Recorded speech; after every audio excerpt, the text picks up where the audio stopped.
Trataremos a seguir em relação ao ativismo judiciário ou judicial em relação à Covid 2019. É de conhecimento de todos a dificuldade que nós temos no Sistema Único de Saúde no atendimento ao cidadão comum. No entanto, o ativismo ele vem contra aquela lacuna que é originada na sociedade em relação ao poder executivo e legislativo. E o poder judiciário vem conforme o artigo 102F da Constituição Federal, tratar da importância do Supremo Tribunal Federal a fazer discussões aonde preenche essas lacunas. Com relação, a, com relação aos entes federativos, percebe-se também uma falta de preparação em todos os âmbitos, mesmo municipal, estadual, federal, haja vista que os recursos sempre finitos da área de saúde já era um problema sério no país. E com o advento da Covid, realmente a situação tende a piorar a mais.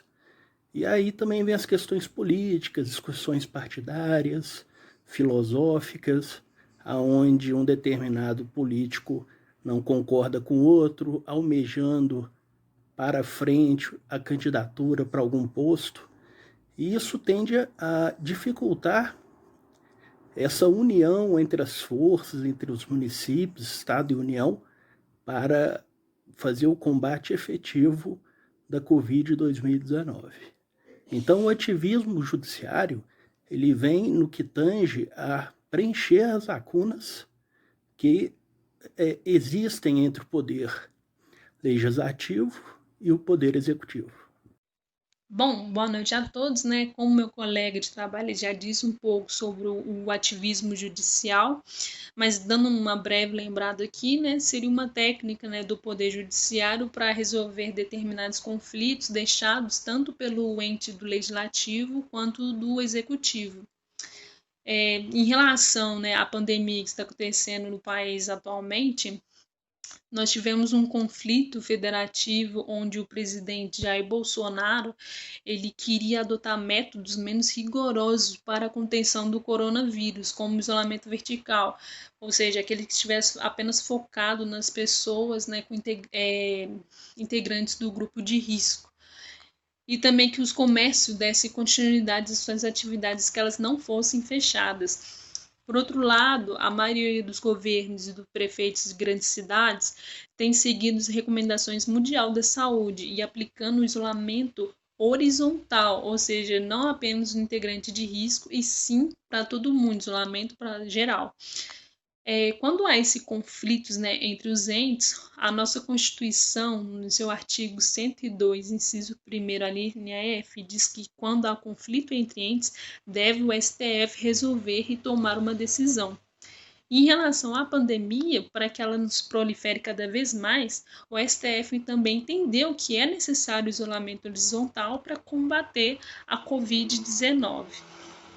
Terminando esse trabalho, e também deixando claro o ilustrado pelo nosso colega Marcos, pela nossa colega Gabriela, a gente viu que diversas medidas foram adotadas por União, Estado e municípios, algumas de cunho político, algumas de cunho econômico, algumas visando mais a população, a cidade e a saúde, outras visando mais a economia. Só que a maioria, vamos botar, a grande maioria das pessoas que têm boa fé, ou que querem melhorar ou não, depende de outras. É um jogo coletivo. O município depende do Estado, depende da União. E também não podemos esquecer da Organização Mundial de Saúde, que também é importante para a gente, porque ela abre portas para a gente, economicamente e socialmente. Então, finalizando esse vídeo, quero deixar claro, nós podemos expressar e deixar claro que todos, a gente como população, o nosso município, o nosso estado, o nosso país, todos interferem nisso, seja social ou economicamente. Então nós temos que nos esforçar, tentar fazer o melhor para logo sair dessa rotina ruim e dessa pandemia, pois estão sendo tomadas todas as atitudes para conseguirmos